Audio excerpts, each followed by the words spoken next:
CM doctor Mohan Yadav क्या कुछ कह रहे हैं प्रेस कॉन्फ्रेंस में, सुनते हैं। करीब है कि हमारी जो ये कांग्रेस की पूर्ण बहुमत की सरकार के साथ जो 2014 में कह रहे थे कि मैं अपने बलबूते पर इस देश में सरकार पूर्ण बहुमत की बनाऊंगा, तब भी लोगों ने हंसी उड़ाई थी, लेकिन उन्होंने करके दिखाया। और 2014 की घोषणा के बाद आतंकवाद पे काबू पाया। 2019 में जो उन्होंने कहा था कि फिर सरकार बनानी है और ये कलंकित धारा 370 से लेकर के देश में सांस्कृतिक अनुष्ठान का पर्व चलना चाहिए। हम सब गवाह इस बात के कि चाहे भगवान राम के 5 साल के अंदर का फैसला सुप्रीम कोर्ट के आने के बाद से लगा करके कोविड काल की कठिन चुनौतियों से लगाकर सारे मसलों पे एक सरकार देशवासियों का कितना अच्छा ध्यान रखती है, इसके उत्कृष्ट उदाहरण भी हमारे सामने आए। और अब जब तीसरी बार आ रहा है तो मेरा तो और आनंद आता है जब भगवान राम आनंद से मुस्कुरा रहा है। अयोध्या में महाकाल के महालोक में आनंद छाया है, तो गोपाल कृष्ण क्यों सुने रहेंगे। हम तो उम्मीद कर रहे हैं कि जमुना जी के कृष्ण कन्हैया वो भी मुस्कुराए। और ये जो चुनाव है हम तो इसीलिए याद कर रहे हैं कि 2024 का चुनाव ये गोपाल कृष्ण के मुस्कुराने का है।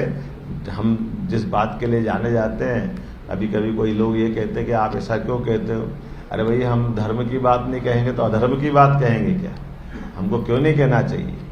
जिस कारण से देश की दुनिया में पहचान है, भारत के लोग दुनिया में कहीं चले जाए और अपने देश का नाम न बताए और लोग पूछे कहाँ से आए तो राम और कृष्ण की धरती से बता दें, तो अपने आप समझ में आ जाएगा कि भारत से आए। तो जिस पे हमको गर्व गौरव है उसके बारे में क्या संकोच करना। तो मुझे लगता है कि मैंने अपनी बात संक्षेप में कही है। वैसे तो आप सब समझदार हैं, आखिरी दौर के चुनाव के इस परिप्रेक्ष्य में मेरी बातों को आपके माध्यम से आप सही अर्थ में पहुंचाएंगे, ये आपसे अपेक्षा करता हूं। और मैं उम्मीद करता हूं कि आज का ये दौरा आपके माध्यम से भाजपा के लिए मैं गिलहरी की तरह अपना योगदान भगवान राम के काल में राम सेतु बनाने में जिस प्रकार से दिया था, इस तरह से अपना भी योगदान देने आया हूं। बहुत बहुत धन्यवाद।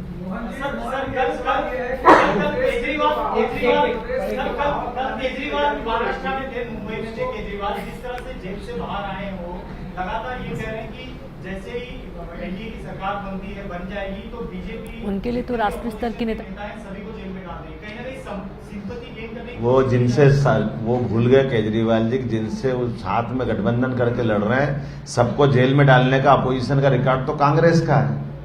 77 में किसने 74 में इमरजेंसी लगा करके बंद किसने किया था?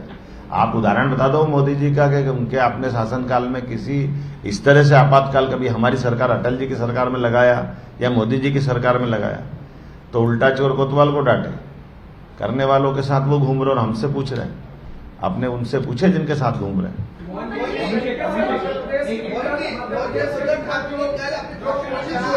ये कुछ कह रहे हैं, ये कुछ कह रहे हैं। बीजेपी बार-बार आरोप लगाती है कि नकली शिवसेना।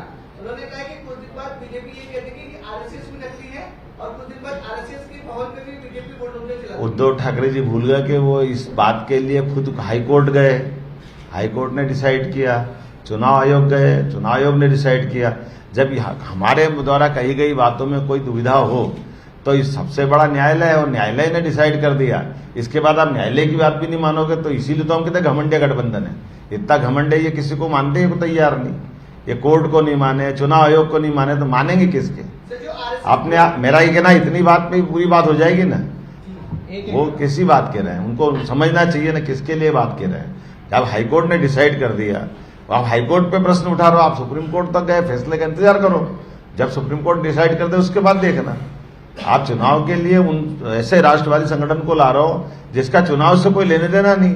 वो तो हिंदुत्व की बात कर रहा था और हम तो इस बात का गर्व है कि हम सब संघ के स्वयंसेवक हैं।